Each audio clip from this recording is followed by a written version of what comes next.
your live event coaches show this week. We are catching up for the first time, at least since I've been here, a couple of years, with Griggs-Midkota football, and catching up with head coach and Ryan Dockter. And Ryan, Griggs-Midkota, I told some people it's a once-in-a-decade team, more like a once-in-a-generation team, making the playoffs for the first time in nearly 20 years, 6 wins or more in a season for the first time in nearly 25 years.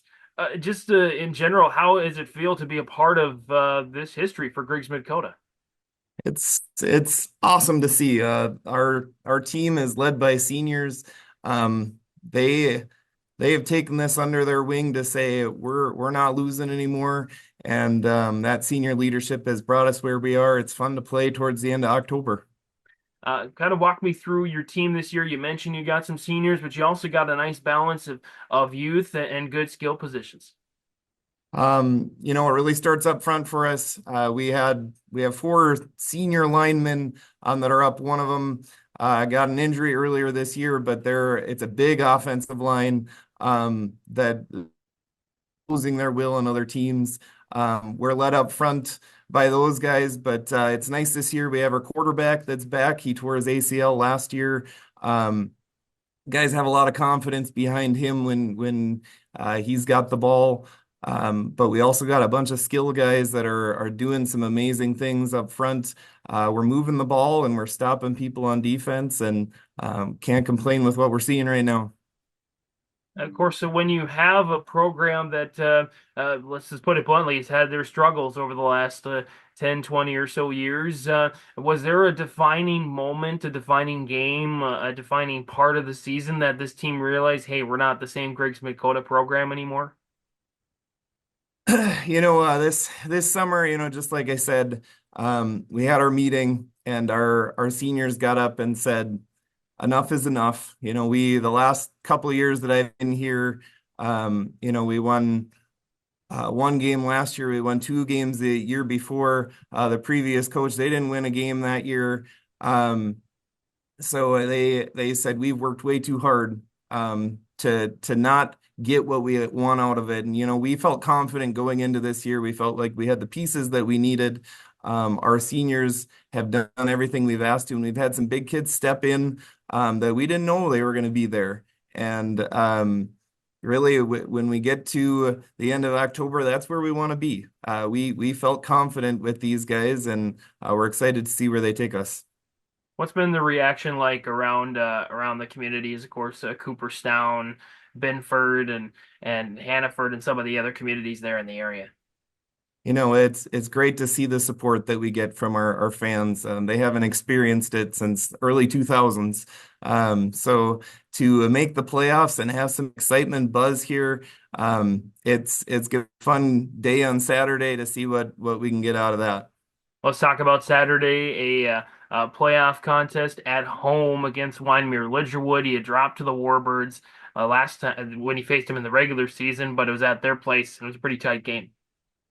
It was a tight game. We felt like we had that one in control. We had a couple calls that could have gone either way towards the end of the game. We gave them the ball back, and they made a couple good plays at the end of the game to take it away from us. But that gives us the motivation, the determination to get back in this and fight for it, because there's nothing that's better than a little revenge game.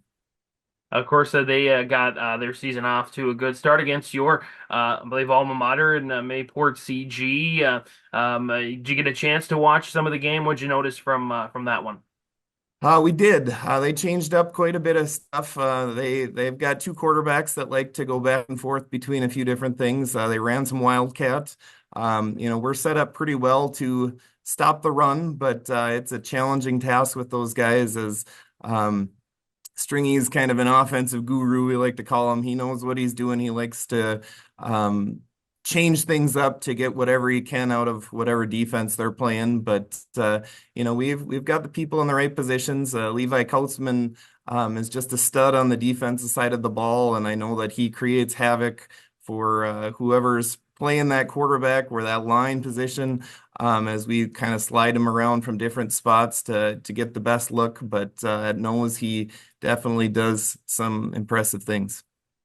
Kind of, we talked in general about your team. Maybe who are some of the other playmakers individually, some of the guys that have stepped up this year, some of the guys that have really improved over the course of the year?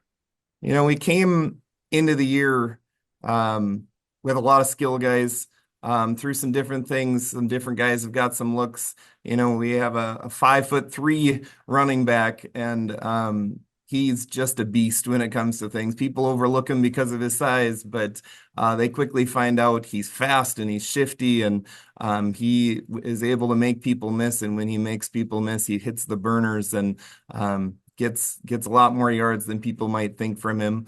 But with that, offensively, defensively, Levi Kautzman, he's our motor. He gets people going, big plays on defense, but we've shifted him around on offense too. He gets some time at tight end, and he gets that big physical side of him that comes out. He gets some reps at fullback that people have to prep and plan for, which is very similar to what Wyndmere played with Mayville, and Mayville had some success with Peterson. So those two, and then having Brady Haugen at quarterback has been all the difference in the. But all our credit this year really goes to that offensive line. Our big boys up front, they really control that line of scrimmage on both sides of the ball, and puts us in a good position.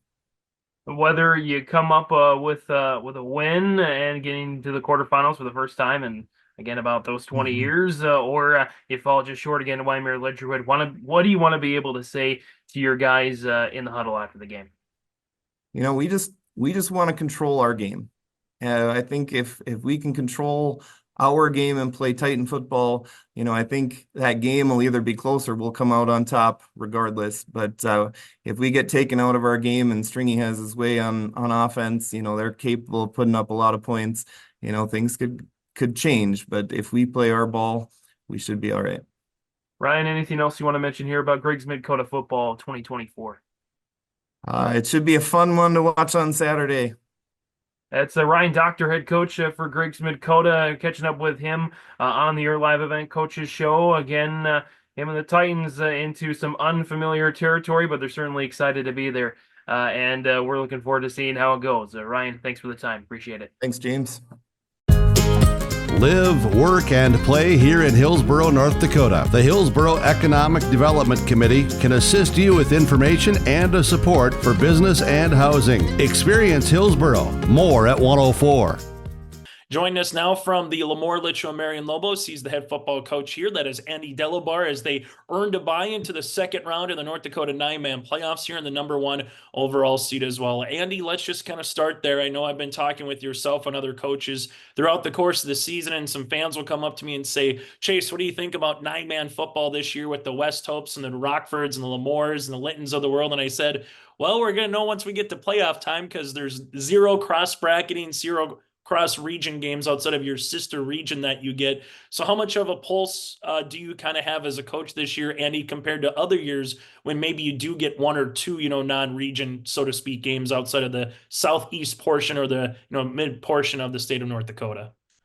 Yeah, it's definitely a challenge, but it's kind of fun though too. You get a chance to see, potentially that next round in the quarterfinals, that a team from the opposite corner of the state, and so it's kind of fun as a coach to prepare for someone new. I think that's one thing we've talked about, and maybe one of the challenges though is that we're playing this next week here a team we've already played, and it's no, I don't care who you are, it's always hard to beat a team twice, and so I think I like the ability for us to see a 1 through 8 ranking, and have a potential matchup where it's not just East and West in the championship game. So I think that brings some challenges, but for a coach, it's a fun challenge. And as far as travel goes, I know most coaches are going to say, hey, I don't care if I got to drive to Crosby, North Dakota from Hankinson, North Dakota, or across corner to corner. They're going to want to travel and play football still. So yeah, it's hard to gauge, maybe how good a team is. You can only tell so much on film.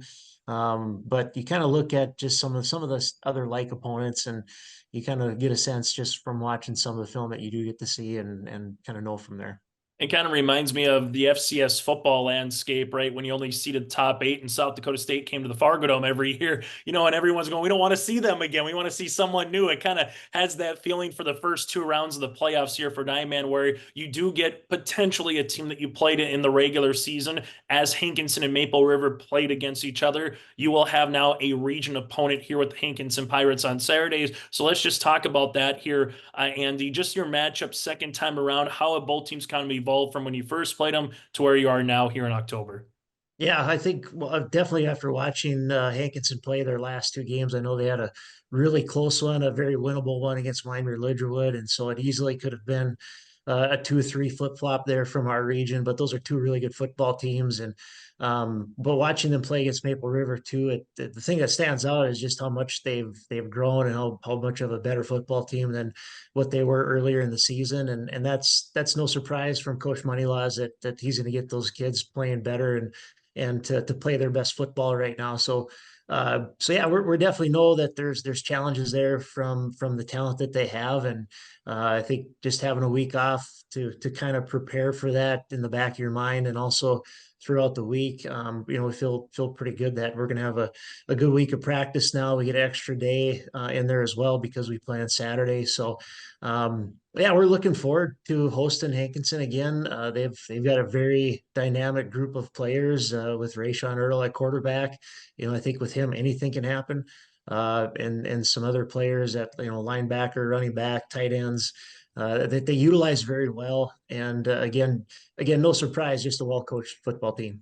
Let's talk about your quarterback here first and foremost. I remember chatting with you earlier in the season, talking about, Mason working, just kind of how he's progressed so far on the year here, Andy, from, game 1 to where you're at now in the playoffs. I know a lot of people like to talk about Gunnar Theologis, and rightfully so. 2 years ago, we mentioned he was a Swiss Army knife for your team. You could put him anywhere, but what have you liked most importantly, I guess, about Mason's performance from game 1 to where we are now? Well, his growth from game 1 until now is huge. I think from his reads to, I think his confidence to just leading the offense. I think it's leaps and bounds. He's only a sophomore, but he's playing at that junior, senior level. So it's really good to have seen his growth. And I know Coach Isaacson calling our offense puts a lot more trust in him now too as the year goes on. I think earlier in the year it was kind of like, hey, here's your read, but I want you to throw it to this guy. And now it's just like, hey, go play, go make your read. Do what you do best, and sit back, make a throw, trust your line, trust the guys around you. And he's done a really good job of that and helping make them look good. Anytime you get one particular running back to get over 2,000 yards rushing, obviously that's good in his own right when it comes to Gunnar Theologis. But you got, Preston Tucker and company on the offensive line here too, Andy, that's able to open up some holes or at least get the edge sealed, so to speak, to allow someone like Gunnar to sprint the outside. So what have you seen from your offensive linemen here this year? I'm proud of their growth too. I think that from the beginning of the season to now too, that's one area we've seen our strength just get stronger in. Gavin Christopherson at center, just really kind of the anchor of our offensive line and just helping make sure we're all on the same page. And then Preston and Tucker with their toughness. Like we're not the big 6'4", 220, 240 linemen, but they're strong, they're fast, they're physical. And with a guy like Gunnar, that's a perfect combination. I'll take speed any day. And credit to our tight ends, Brian Carlgard and Cale Hebel and Owen Lesko too. There's 3 other guys on the edge that kind of help open up some holes there too. So yeah, I think Gunnar would be the first one to compliment his offensive line for what he's done this year. You kind of like take a look at Gunnar, though. Just how has he continued to evolve here to Andy on the football field? Well, he's just an incredible athlete, and I think that takes him so far. And I think too is his toughness. We can hand the ball off to him 35 times, and say, Gunnar, you good, and he'll give us a thumbs up. And that's just testament to the type of player that he is, and just how he's matured this year too, and knows, hey, if my number is called, I'm gonna take advantage of it. So I just love the kid to death for his toughness and his ability to help his team get better and to win football games. And he's a true team player and will do anything for his teammates. So it's fun to coach that. I know being ranked doesn't necessarily mean anything at the end of the day. You still got to win football games. But the nice thing is being number 1 or number 2 means all the games, if you're able to win, go through LaMoure moving forward here if you're fortunate enough to get all the way to the Dome. So let's just talk about that a little bit here, Andy. What does it mean to be the number 1 ranked team going into the playoffs and hosting a football game, this coming weekend in LaMoure? Well, you try not to look too far ahead first, but it's impossible. It's not in our nature as coaches to just not think about the path that it's going to take to get to the Fargo Dome, and certainly being the 1 seed that gives us a leg up in that journey. And again, I won't reiterate enough that we need to focus 1 week at a time, and it could very well be that Hankinson's going to be our toughest opponent. You never know, but just because we don't know what certainly other regions will bring that are from across the state. So we're very, very happy to be the 1 seed. And like you just said, if things continue to go well and we can win football games, that we have 3 more home games in LaMoure, which for us, we love playing there. It's a great environment to play in front of our community. We're going to love to do that. But yeah, it's going to be 1 week at a time. Right now, it's Hankinson and making sure we're prepared to play our best football come Saturday. You mentioned the Hankinson Pirates here, and we kind of talked about it earlier, but a dynamic athlete. I know you get to see a good chunk of them in Region 1. It seems like every year everyone's got a stud. Maple River had T. Silling, obviously, had a phenomenal year for him. And then you go and look at what Hankinson does with Rayshawn Earl. I know Gene and Blado and company, too, are awfully talented. But what does someone like Rayshawn provide as a challenge, particularly when the Pirates have the ball offensively? Well, you just don't know what he's going to do. I think that's his game. Is he's very elusive, and it's got such a strong arm too. That if you're not careful, he can sling one probably 50, 60 yards if you let him, get out and just throw one. So, I think that's something we're going to have to do a good job and focus on their run game though still too, because they are very good at that. But also just not let him have the ability to just sit back there and make those throws, but also have to cover some pretty good receivers. So that's the thing about Rayshawn is he makes everyone else around him play better too. And so when you have a player like that on your team, I think it's not just one guy, but it's what that one guy does to the other 8. He makes everyone better when he's out on the field. October, it's kind of been a little weird, Andy. Some years you got a foot of snow at this time. Other years, this year, you're still getting a tan in October with how warm it's been, maybe a little bit of the weather. But when you think of October football, when you think of 9-man playoff football, once we get to this time of the year where you're so close to trying to get to November, which that means then you're going to be one of the last, 16, 8, 4, and so forth, moving on. What does this time of the year mean to you as a coach? We're just so fortunate to be playing football and to be in the position that we're in. And it's, again, a testament to the work that our boys have put in, not just during the season, but year round, from being competitors in basketball and on the wrestling mat and out on the baseball field and the track. I mean, that's what we've preached from day one, ever since I started here, is having competitors year round. That makes everybody better, and certainly that's helped our football program here now most recently. And so for us to be playing football in October and hopefully into November, I couldn't think of anything better than that. You always like the Friday night lights, but tell you what, Saturday around noon and 1 o'clock, that's really special, fun football, and we're very happy to be where we're at, and looking forward to what's to come.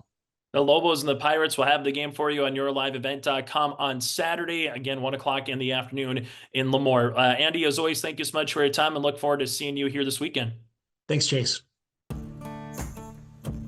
Treat yourself to a great career at American Crystal Sugar Company. Team up with quality people making quality products. Full-time and year-round in a stable business. With great pay and benefits, including time off available from day one. American Crystal Sugar Company invests in you to promote your continued growth and career advancement. Grow your career doing your best work within the world's best beet sugar company. Apply online today at AmericanCrystalCareers.com. Don't be fooled by that beat-up old cap. Its faded crown represents the tireless work of America's farmers and ranchers. Its sturdy brim, their dedication to providing our nation with a safe, affordable food source. So we'd like to tip our hat to them. Farmers Union Insurance, protecting those that protect America's food source. Visit with Ryan Opdahl, your local Farmers Union insurance agent in Hillsboro.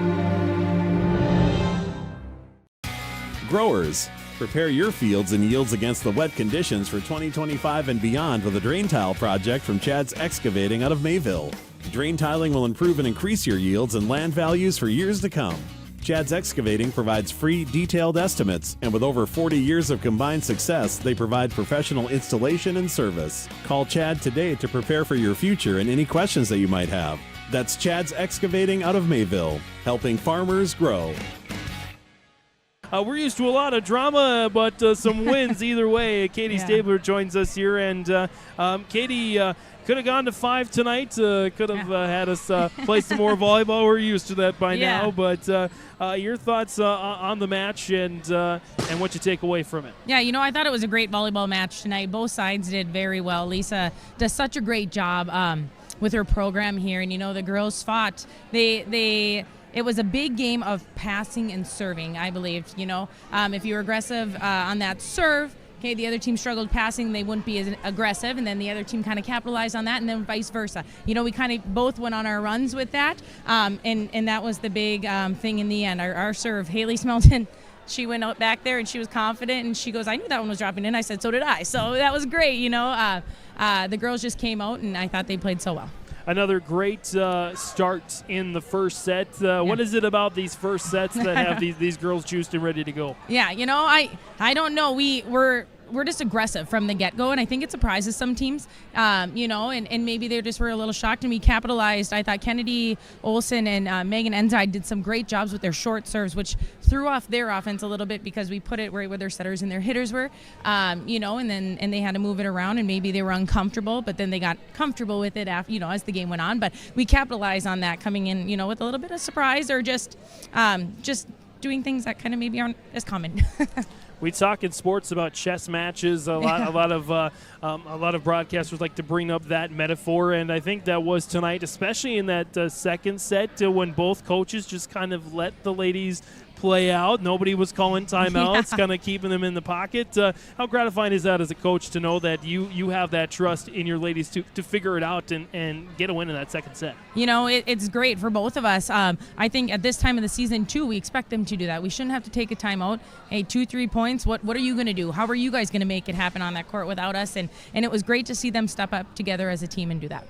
Third set, you knew Thompson was going to not go away lightly, yes. And I'm sure Lisa spurred on her gals to come and take the third set. What was kind of the message going from the third to the fourth? We just had to get more energy. And it was kind of, we had a big lull in the middle, and we had a lot of serve receive errors, and we weren't able to be aggressive offensively. And I said, you know what, that's moved on. We got to focus on what we can. They're going to earn some really good kills. You can't hang your head by that. You got to go and earn a kill back, kind of stuff like that. And I thought the girls took those and were like, okay. So anytime they got a kill, I never saw them hang their head in that fourth set. They were like, okay, what are we running next? Let's go. And that was so good to see.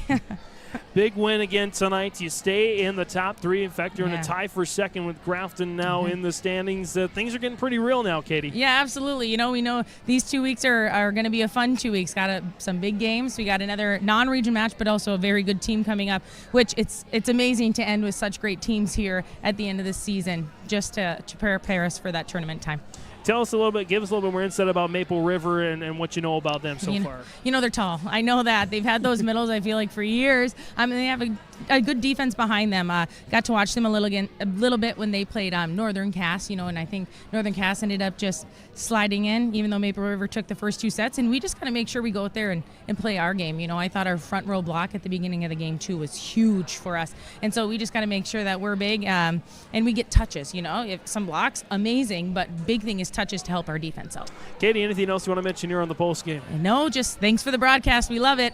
That's Katie Staebler, head coach, Hillsboro-Central Valley, joining us on our Dakota Heritage Bank post game interviews. Katie, thanks so much. Congrats to you and the ladies on the win. Yes, thank you. And we're joined by Stephaine Oliver, head coach for Fargo Davies. And Coach, first thing, not really a question, but just congratulations on the victory here tonight. Thank you. Yeah, it was a tough win. It was a good win. And like I said before, we can't overlook any teams. It's anybody's night. So Yeah, kind of talk about that here. Set number 1, I know obviously got off to that strong start, had that big run in there in the early middle of the set and kind of able to keep them arm's length. Got set number 1, but then give credit to West Fargo. They answered, they regrouped, got a set from you in set number 2. Yeah, I mean, I think we came out strong. I think we came out hot. And for sure, I knew that West Fargo wasn't going to kind of make it easy for us either. They have good serving, which got us out of serve receive a little bit, got us off our hitting. We had a lot of hitting errors that second set. So honestly, they did a great job and put a good game against us on game 2. And in game 3, it was a battle. And then I think we just took it home game 4. Like we finally fine-tuned things and put everything together, and we had better passing. Our hits were better on that 4th set, so it definitely showed the score at the end. Yeah, definitely. Set number 3 kind of showing a little bit of resilience there from your team. Had to fend off a set point at 24-23. Got the side out, got back-to-back wins as well. As that kind of was the momentum there, as then able to kind of ride that through set number 4 to pick up the victory. Yeah, absolutely. I mean, like I said, I think coming into set 3, we knew we were going to battle, and we had to finish strong at the end. And definitely, I mean, point for point, everybody gets a little nervous. And I think once we stay aggressive, we finish the set, and that was what we did. We were staying aggressive, and we finished the set, and we just took that momentum into the 4th set. Yeah, let's just kind of talk about a little bit throughout the season now. 24-3, right as you hit the end part of October. What kind of you been seeing over the last couple months of volleyball from your girls so far? I think the biggest thing is we're determined. Every day when we show up to practice, we want to get better. We want to keep on fine-tuning things and making sure everything is into something of perfection. We want to pass well. We always want to be on with our setters and our hitter connection, and that shows in practice. We come in and we practice hard and we play hard. So that's what really shows. And at the end of the season, when we're going into regionals, it's going to be that peaking moment that we're looking for, hopefully in peaking into regionals and hopefully peaking into states. So yeah, absolutely. You mentioned that you really want to do peak at the right time, because obviously you want to get wins now, but really it comes down to 3, maybe 4 days in the early part of November to really kind of define your season. Absolutely. Yeah, the end of the season is going to be a battle. We have some tough matches still coming up, and again, we can't overlook teams. Anything can happen. Volleyball is a roller coaster of a game. So anything can happen at any given day. We just got to make sure that we're always consistent and we're always on. Yeah, you talk about that. A lot of tough teams, right? In the EDC, we kind of mentioned in the pregame show, you have to be there every single night, right? Every Tuesday, every Thursday night, because a lot of parity in this region, a lot of really good teams. And if you're not on it on a night, it doesn't matter where they are in the standings. They'll give you a tough game. Oh, absolutely. Yeah. Anybody can put up a good ball at any given night. So it just depends on what team is on. Yeah, absolutely. As you mentioned that, talk about, you mentioned it there, upcoming part of the season, right? 7 games left as well. Talk about kind of what you want to see from your girls as you continue on the last couple weeks of the regular season. Yeah, I think biggest thing is we just keep building game after game. We take feedback from the game, what we did wrong, and then we kind of correct that in practices, and then we really fine tune it throughout the practices, and then when we get into the next game, we get better each time. So the biggest thing is just for us is just keeping progression. I always want to see a big progression, not just a roller coaster progression. You mentioned that next game, and you're back on the court on Thursday night, back in the friendly confines of Davies as you take on one of your metro rivals here in Fargo South. Yep. We'll be taking on South, and again, it's another team that we can't overlook. It's anybody's night, and again, we just have to make sure that we're on our A game. So, absolutely. Well, Stephaine, thanks so much for your time. Congratulations on the victory here, and we'll talk to you as the season moves along. Awesome. Thank you so much. All right. There's more at 104. Hillsboro, North Dakota has everything you need on your next road trip: food, fuel, fun, and family-friendly activities. Stop by and fill up your tank or grab a bite to eat. Have a blast at Goose River Golf Club, the swimming pool, or one of our beautiful parks. There's even ice skating and cross-country skiing. Take in the sights or stay the night so you don't miss a thing. Experience Hillsboro and see why there's more at 104. Parenting is hard for all of us. And so providing those little resources that we can share for those conversations that are hard to have, and to kind of be that icebreaker for both professionals, parents, and then open up that conversation to the more engaging conversation that's needing to be had. Being a parent myself, oftentimes it's the simple things that make a difference. As a busy parent myself, just engaging with your kids, making it an everyday thing so they know that you're there, they can always come to you when those difficult situations do arise. Contact Trail District Health Unit in Hillsboro for more information. Sharing our heritage, sharing our future. Choosing the right bank for your financial needs can be challenging with the many choices available. Dakota Heritage Bank is pleased you're interested in knowing more about what they can do for you. The Dakota Heritage Bank community bank setting is a strong advantage they have over larger, less personal banks. Customers are more than account numbers, they are friends and neighbors. Working together, Dakota Heritage Bank, member FDIC, equal housing lender. And it's time for the Your Live Event Coaches Show here on Your Live Event, here with Jesse Frost, NMRC president. And Jesse, we have a big event coming up here this weekend, and just kind of want to explain what it is and kind of a start of the season for you guys. Sure. Actually, it's kind of more of an end of the season, technically. We're with what's called First Robotics, so it's the varsity high school robotics sport. There's 4,000 teams worldwide, and there's 200 teams in the state of Minnesota. And in our group, there's about 33 teams. And for those teams, it's going to be their conference championship. Well, these robots have been competing all year, all spring, and a little bit through the summer. And this is kind of the culmination for us. And it's going to be hosted at the Bemidji High School this Friday and Saturday. Awesome. And if people wanted to attend, is there some sort of tickets they have to purchase, or is it just you show up and you get to watch some good robotics? Sure. If they want any more information, it's on nmrconference.org. There's an event schedule there. There's a list of the teams that are going to be participating. And it's a free event. There'll be concession stands available. So if you want to stop in for an hour to see the kids, you can walk through the pits and talk to the students about their robots, as well as seeing the actual live competition. Or you can come both days and stay all day if you want. Let's see here. I'll pull up a quick list. So we have teams from all the way out into North Dakota, all the way up onto the Iron Range, down to the central Minnesota area. Some teams actually coming out of the metro area, coming up on Saturday to compete. So it's going to be a good crisscrossing of the state of teams to come cheer on. And as you mentioned, it's kind of the end of the season, but first of the school year, so it's kind of a setup like that. But that means you're also going to be playing, I believe, last year's game for the final time before you move on to this next year's game, which I know is a lot of excitement around it. Right, yeah. So this will probably be the last time most of these robots see a competition field. Some of them are getting kind of tired. They've been through a lot this past year. But yeah, this is going to be last year's game. It's called Crescendo. Every year for us, it's a new design challenge and a new game. So after this, we kind of do some tweaking and maybe just some stuff with our teams to kind of get them prepped for the next season. And then after Christmas in January, the first weekend of January, everybody finds out what the new game is. And then it's a mad rush to design and prototype these new machines for the new season. I suppose to say, if I remember correctly, when we talked last year, I don't think it was with you, but they kind of teased the water theme, didn't they, this past year?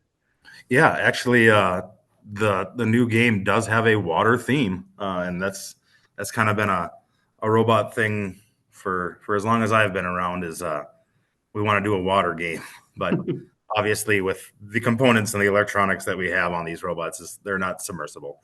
But it is a water-themed game that's going to be coming up for the 25 season. Yeah. And in terms of your team, like this year for you, of course, you're over at the Castlevina School District. Your guys' team is, of course, comprised of seniors that are maybe gone or have graduated, and you're bringing new kids in. Just how does this tournament kind of go as a good way for those maybe younger kids who aren't too experienced in robotics to maybe get a good chance to get some practice out before the officially upcoming season starts? Yeah, that's a great point, and that is really what some of these events that happen over the summer and this one in the fall are for. We didn't have any graduate off of our Cass Lake teams last year, which is really nice. But next year I'm going to have a bunch that are going to be losing. But so getting these new freshmen caught up to speed, or the kids that have joined recently, we have a agreement with the Bug-and-Gishig school out in Bena. And they're sending some students over too that didn't have the opportunity to be in the program. So this will be their first event that they get to go to and see what it's really like. But yeah, getting those new students trained in, getting those skills, just getting them used to having the show of the big event, and that many people around is kind of stressful for some, but to kind of ease them into that situation. Yeah. And of course, as you mentioned, you're about to learn what the game is this year. And in terms of once you learn what the game is, what instantly happens right after that? How do your students go about getting the plans for a robot together? Sure. Well, I'll be as brief as I can. So everybody in the world finds out on the same day. It's the first Saturday in January. And with the game comes a 120-ish page rule manual. And a lot of that is recycled year to year, but a lot of it is game specific. So the first thing that we have to do is read the manual. Like, you can have the greatest idea for a robot that has this arm that can reach up to the ceiling and grab whatever it needs to grab. But if the rules say your robot can only be 4 feet tall, then your arm idea is out the window. So we try to figure out what is the best way to score points, what the rules are as far as what we can do and can't do with our robot. And then we start strategizing on stuff that we may have had a concept of in previous years, like maybe this mechanism will work again if we tweak it to do it this way. But the students really get to use their creativity. I got 2 teams over at Cass Lake. I got a female team and a male team. And just to see the differences in how they approach the game. And that's probably a little bit based on experience, but just the way the 2 different genders' minds work. Like, very different robots usually year to year. And just start doing some prototyping and getting something that works. And then you only really get about 7 weeks to go from absolutely nothing to a competition ready machine. So it's really a time crunch, and you end up putting in some pretty long days. I know one question I'm asking myself right now is, of course, you're about to basically retire one of your robots that you guys have been working with the last year. And what happens with the robot once the season ends? What do you guys do with it? That's a great question. Every team kind of does their own thing. We're a small team, and we got some great sponsors, but we're not I wouldn't call us like super high in financial resources. Some teams have a whole wall display of all their robots from years past, and there's a lot of things on those machines that we try to recycle. The motors and some of the electronic bits and stuff like that you can reuse year to year. So upstairs in my shop, which is kind of behind me, we have like a robot graveyard. Let's just imagine a junkyard of cars. We have a junkyard of semi-assembled old robots for the past 4 or 5 years that we go up and scavenge stuff off of if we need it. But yeah, it's kind of sad. Like, it's kind of sad to see that thing that you poured that much time into to take it apart. And one of the things we do that's kind of fun is, if they're a senior graduating off the team, they get to take a piece of it, a part that they might have made or something like that they can bring it with, just to remember that last year for them. And you kind of said it there. You have a male and a female team over at Cass Lake. And just how nice is it to, be able to have 2 teams competing to maybe bounce ideas off each other, but to also maybe have that in-school rivalry there as well? Yeah. The teams, it depends on the students that are on the teams, but lately they've been really collaborating and working very well together. And we're pretty unique. I don't think there's any other school that has 2 separate gender teams. There are schools that have 2 teams, but they're usually very large schools. They might have like a varsity and a JV kind of team, but yeah, it's super cool. It is twice as much work, probably. It costs us twice as much money to register for events and stuff like that when we bring 2 teams. And logistically, it's a lot. because when we travel, we're going to be going to Grand Forks this year and probably Cedar Falls, Iowa. And to get into those events, I'm not just asking for one team to get in. I need both of my teams to get into the same event. So there's some logistics stuff there. But our girls team has been very strong the last couple of years. We've had some very good student leaders on there. And I think for us anyway, we were co-ed prior. And just to give the girls enough confidence to get started and get involved was tough with a co-ed team for us. So now they have their own machine. They can use all their own ideas. They're responsible for every aspect of what they are creating, as the boys are for theirs. But it gives them full ownership, and they've really taken that and been very successful with it. Awesome. And as we've mentioned, you're wearing two hats this year as well. You're also the president of the NMRC itself. And just how excited are you, just as president of the organization, to be back for another year of robotics? Oh, it's good. We started it in 2017, just a small group of us up in the Northland here. We kind of felt like we were on an island because we're so remote, even from each other. But we'd go down to the cities and compete, and nobody would know who we are. We didn't really know each other very well, and it was tough to be competitive. So with the conference and the people that support it, I mean, we've hosted programming camps for years, so the kids can learn how to program these machines over the summertime. We host this tournament that's been a traveling tournament since 2017, and it goes all over the North Country. So each community can actually see what robotics is. Maybe they're not going to drive to Duluth or Minneapolis to watch an event, but if it's in their high school, they're probably going to come down and check it out. So we're really spreading the word up here. I got some great friends that I've met that are also coaching different teams from around the area. And it's been great for our kids to get to know each other, and for us adults to bounce things off each other. It's been a huge support for all of our local teams. And as you kind of mentioned there, you said hosting an event at your school. I remember this event last year. I was in attendance. It was in Babbitt, Minnesota, at their little gym. And you kind of mentioned it there. It was kind of cool to see all those kids come in. A different location, though, this year with Bemidji. What does Bemidji bring to the table here this year? What can people expect from the competition? Yeah. Like I said, it's traveling, and we try to get it out to as many. This will be the second time Bemidji has hosted. They hosted in 2018 as well. There's certain schools that can accommodate an event of this caliber, of this size. It's actually quite a production. And there's certain schools that aren't able to pull that off. Bemidji's been good to work with. They have a nice facility there. There's going to be a lot of space for crowd to come through and watch and talk to the kids. We got the concession stands are going to be open at the Bemidji High School, just like any other sporting event.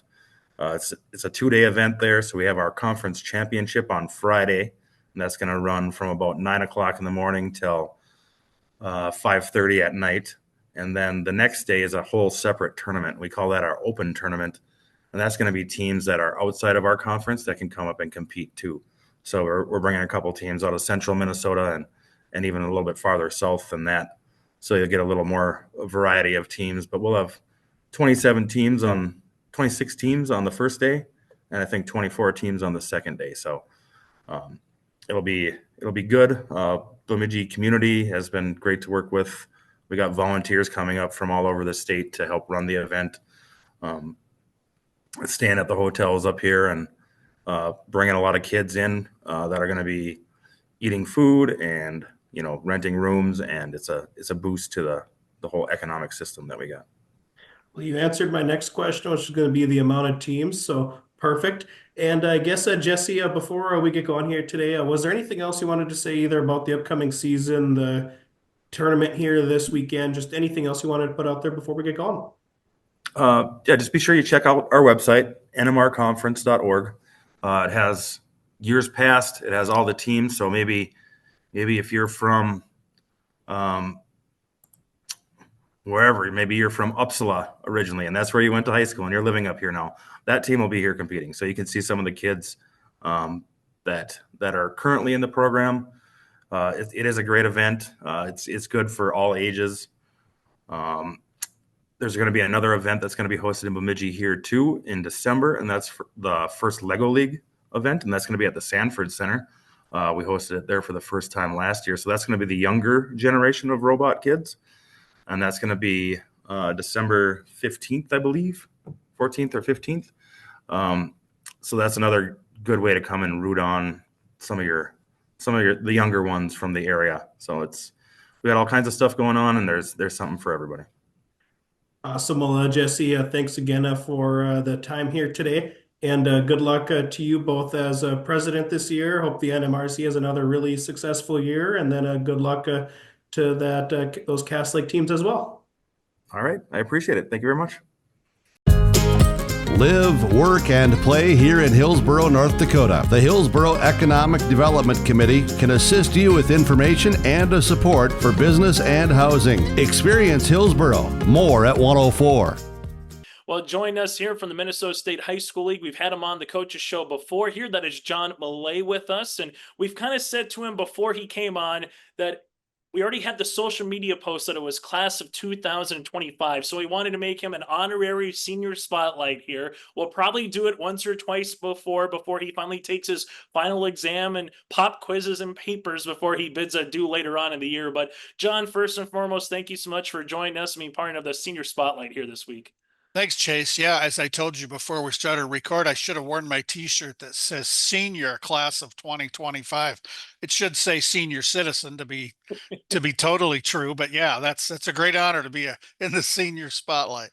Let's just kind of go through, obviously, your work spotlights a number of towns, a number of communities. It's a busy time in Minnesota, but if you're into prep sports, you got it all upcoming here with section tournaments, with state tournaments, cross country to swim to football, volleyball, adaptive sports, and in between here, John. So let's just start with a couple of stories, though, first and foremost, that have come to mind so far that you've covered here this fall. I know the Hancock one, when I read that on social media, that definitely was probably a heartstringer, and just because of all the other circumstances that came with it. So if someone's not familiar with it, just going to take us through that particular story. Yeah, Hancock, Minnesota, which is in western Minnesota, not far from Morris. They had a problem with their football field. It's a small town. It's also the outfield of the baseball field. Pretty common. Every time it rained, the place would flood and it was unplayable. And there were days, 2 days before a game, maybe the day before a game, they had to find somewhere else to play home games. It just got to be too much. So last season, they didn't play any home games while they tore it up, put in a drainage system, put in irrigation. They played 2 home games at Minnesota Morris, Big Cat Stadium down the road. The other 2 home games at Minnewaska Area High School in Glenwood, not far away. So they had 2 turf fields. And so this year, when they played their first home game, I was there, and it's just unique. Chad Christensen is the coach there. They're really good football. They're undefeated right now, heading into the playoffs. But the night I was there for the first home game, there were just so many parts of this story. It was Dad's night, which I've never seen anywhere else. A couple hours before kickoff, any dads of football players who can make it sit in a classroom in the school, and the head coach gives the scouting report. He shows them film. He's drawn things on the whiteboard, tendencies of the opponent. Basically, here's what we expect to see tonight, talked about the kids. And then while they're doing this, the kids are down the hall in their locker room under the instructions, get dressed for the football game, but don't put on your shoulder pads or your jersey. So the dads, then they walked into the locker room, and the tradition is the dads on Dad's night, they put the shoulder pads on their son's shoulders, strap them up, pull the jerseys down, and then there's a few little brief speeches by dads and coaches. There were tears, there were hugs, and most of these dads had been in that same spot when they were in high school. Really a neat thing. And then the school is 5 blocks from the field. So the tradition in Hancock is the team walks 5 blocks, single file, silence. All you hear are the cleats on the street. The joke is they have to make a turn on Main Street, but there's never traffic on Main Street. So they don't need law enforcement there. They don't need sirens going. So the dads walk alongside the sons to the field. And I kind of drove ahead of them, stopped a couple times, shot some photos. And then I was at the field when they walked up, and there were a couple of moms with tears in their eyes because they hadn't had a home game in 2 years. Their sons, their husbands, nobody done this thing, and it was really emotional. And they have a great natural, real grass field, a very, just that prototypical small town setting. And I've gotten a lot of reaction to that. That was almost like a magazine story. It was pretty lengthy, but there was so much there. There were other things going into it too. But just a real rare thing. I don't know if I'd ever heard of that before. A team, we're going to play a season on the road to fix our field. And then I didn't even know about the dad's night, all these other things until we got closer to the game. But yeah, really glad I was able to make it to Hancock.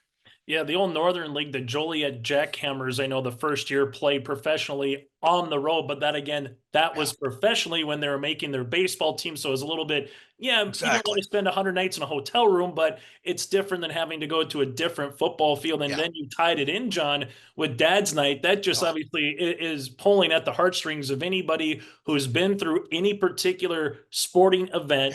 Or extracurricular activity and the full circle moment. That just had to be even the cherry on top. Oh, yeah. Yeah. And like I said, I'd never seen that. Every team basically has parents' night in whatever sport. And at Hancock, another home game is mom's night, where, the players and the moms are out on the field. The players have a rose for mom, and they've all written, put together a handwritten note they give their moms. That's required by the football coach, which is awesome. So yeah, that was a new thing for me, and I've heard from people around the state, other coaches, administrators. I got a text from somebody, an athletic director, who said, I just read your Hancock story. I've got about 5 great ideas that we should be doing at our school. And I think Dad's Night is probably pretty high on that list. Yeah, it like you said, it adds an extra element from Parents' Night, particularly when you can kind of go into the little bit more of what your son or daughter, depending on how you look at it, gets kind of to talk with the coaches. And from there, John, I know before we got going here, you said, well, there was a story that you did about a band teacher, and he's also the football coach. So I just want to know, does he direct the pep band before they get to practice, or how does that all come together? And where was this It's a really interesting situation. Cleveland, Minnesota. It's pretty close to Mankato. So a guy named Eric Hermanson, he was hired as the band teacher right out of college. I think he's been there 25 years. So he's the head football coach and the band director at a small school. So they don't have a marching band. So halftime shows are no issue. I've been down there for football games. I don't recall the pep band, but I was down there last week for a volleyball match. I'd seen them play football a couple weeks before, and I approached Eric, who I've known for a while. I've seen his jazz bands perform at different competitions, and I introduced myself as the Minnesota State High School League's music critic, and I want to talk about band. And but I told him, I'm here at this football game. I need to get some photos of you as a football coach. And then I said, do you have any pep band performances at volleyball? And they had one left. So that was last week, and I went down there, and it's really something. It's a small school, but 75% of the kids are in band. The football team has maybe 35 players. I think it's 39. 35 of them are in band, the football players. It's just a big thing in Cleveland. They start them in elementary school. And I was there for this volleyball match. So they put on a concert for half an hour before the volleyball started. Unbelievable. A whole bunch of kids. And Eric was kind of poo-pooing it. He said, well, when we're playing at volleyball, that's like a whole bunch of woodwind players I'm losing because they're volleyball players. He said their best drummer wasn't there because he was out on a combine getting the corn brought in. But really great. I mean, there's just nothing like that. And they've had good football. They've played in a prep bowl. Just really an interesting guy. I've never seen that combination. I mentioned in the story I wrote that at Osseo High School, the football stadium is named after a guy who was the choir director and the head football coach for a long time, and he passed away a few years ago. So, but a band director, football coach, that's a combination I'm not aware of anywhere else. I know other band directors who also coach in Winona, Minnesota. There's a friend of mine, Tim Gleason. He's a band director, head girls basketball, head track coach, but football and band is just a odd combination. And Eric Hermanson is just so great at both of those jobs. The one thing that just automatically hits the light bulb for me, John, is you talk about programs being built, and when you talk with a lot of coaches that are new to a community, or maybe there's a program, for lack of a better term, for whatever reason, just hasn't got the numbers out, is if you get someone to invest their time and effort and make a plan, whether it's band, whether it's speech and debate, whether it's hockey, you name the sport, it takes the time to just like be a farmer. You got to grow it. You got to put the nutrients in, you got to put the water in, fertilize it, hope for some sunny days and some mother nature rain. But if you put the time and effort in, you see the results 5-10 years later, like you're kind of seeing down there in Cleveland, John. Yeah, they tell me before he got there, band was just another thing a few kids did. It wasn't anything that stood out. And he built that. And, you start, and he told me, you start with the young kids, you get them interested, you get them excited, and then you make sure the community knows when you have concerts and performances, and you get really good. And they take trips. In March, they're going to Orlando. I think it's Universal Studios. They're going to play down there. And most of the chaperones are the rest of the football coaches, which is just awesome. That's what they do. Everybody knows the coaches. The football players do, because they're in the band and football. And they're really proud down there. I talked to a lot of people. They're super proud of a lot of things. It's a great little town. It's a great district. They just, I think 3 or 4 years ago, they opened a new addition to the school, new band room, which Eric's happy about, new gym, just beautiful new facilities. And every time they have a referendum, the voters just seem to always say yes. It's just one of those towns.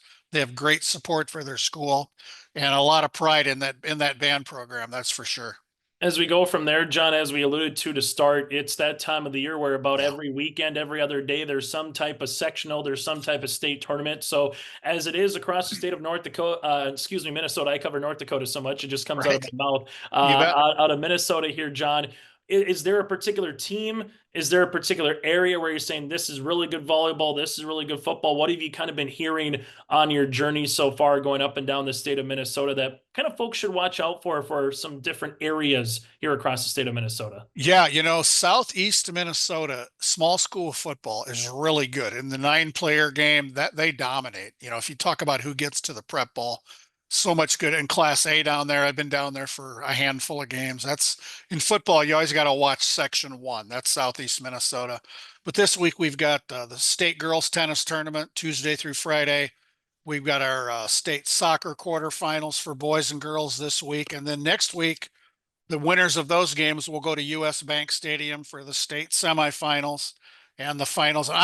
There's so much going on. I work with Post-it notes. I write things down and I scratch them out and I look again and I make phone calls. And I just emailed an athletic director at one of our state soccer sites this week asking for a seat in the press box if that's possible. This is really a busy time here till we get to November, and then we'll wind up with the prep bowl the week before Thanksgiving. It's different. I'm trying to warn everybody. It's not Thanksgiving weekend, which is the tradition in Minnesota to have the prep bowl games at US Bank Stadium. Thanksgiving is late this year. That's why we're going to wrap up the football season the Friday and Saturday before.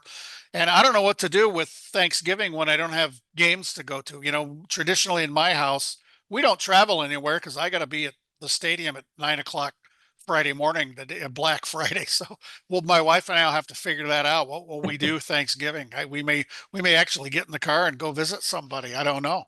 The last thing, John, that I always like to ask our senior spotlight members would be what was a particular, subject in school that they really liked, maybe their favorite sports memory, what they learned from coaches, and what's some words of advice that you like to pass down to the next generation, kind of a get to know you story. So I guess I'll ask one of those questions here because we're going to definitely get you on 1 or 2 more times. So if someone wants to get into prep sports, whether it is what you've been able to do with the Minnesota State High School League, your tenure before at the Star Trib, and anything in between, what would be some words of advice for someone who's looking to get into your particular profession here, in 2024 or a couple of years down, that's maybe a school student right now? Yeah, it's never too early to start. I became a sports writer 50 years ago when I was 15 years old. I was a sophomore in high school. I grew up in a little bitty town in Northwest Iowa. I played football, basketball. In the spring, I was on the track team and the golf team because we didn't have enough kids. We needed to be in both. In Iowa, baseball and softball are summer sports. So I was a 5-sport athlete year round. But one day early in my sophomore year, the school year had just started. First football games coming up. my English teacher had been talking to the lady who ran the weekly hometown paper, which I still subscribe to. And they were looking for some student to start writing football stories. And my teacher said, John, you're on the football team and I know you can write. And of course, my first question was, they're going to pay me? Well, no, they didn't pay me, but I was a lineman. My name wasn't in the stories, but it said by John Millea at the top of every one. And, I ended up being basically a full-time sports writer in my last 3 years of high school, whether I was in the sport or not. I wrote stories about all the sports. You realize you can do this for a job. So I went to journalism school. I have a degree in journalism from Drake University, worked at 3 newspapers in Iowa, spent a few years in Phoenix at the big newspaper there, came to the Star Tribune in 1991, almost 20 years there. And then going on 15 years ago, this position at the high school league was created out of nothing, and best job I've ever had. But, and I've covered pro sports. I covered all the pro teams here at different times. Some years I'd cover 40 Twins games and traveled around the country covering the Wild and the Timberwolves and Vikings playoff games. They always would add extra reporters for the playoffs. And I always covered the other teams. So I was in a lot of winning locker rooms. Very few of them were the Vikings. And so, yeah, I've had great experiences, but it started when I was 15 years old. Now I'm 65 and getting ready to hang it up. And I tell people it's so much easier now, because in those days, if you didn't write for a newspaper, that was it. I mean, with the things you can do on the web now, you can start your own blog, try to get eyeballs to it, and there's a lot of ways to do it. And it's just I encourage young people to take a stab at this, especially if you love sports. And that was me. I was the little kid in town, and I wasn't the only one who just loved sports. As an elementary kid, I was the bat boy for the high school baseball team and a little runt of a manager for the high school football team. My parents knew where I was. If I was a little kid and a high school team was practicing, that's where I was. I was watching or working, shagging footballs for the kickers or carrying a bucket of balls for the coach out to home plate. So yeah, this is all I ever wanted to do. And I can't believe how lucky I've been to do this for so long. Hey, John, thank you very much for being part of the class of 2025 here. We look forward to getting you on 1 or 2 more times before you officially hang up the pen, so to speak, moving forward. I'll hang it up and we'll go from there, Chase. Appreciate it. Always fun to talk with you.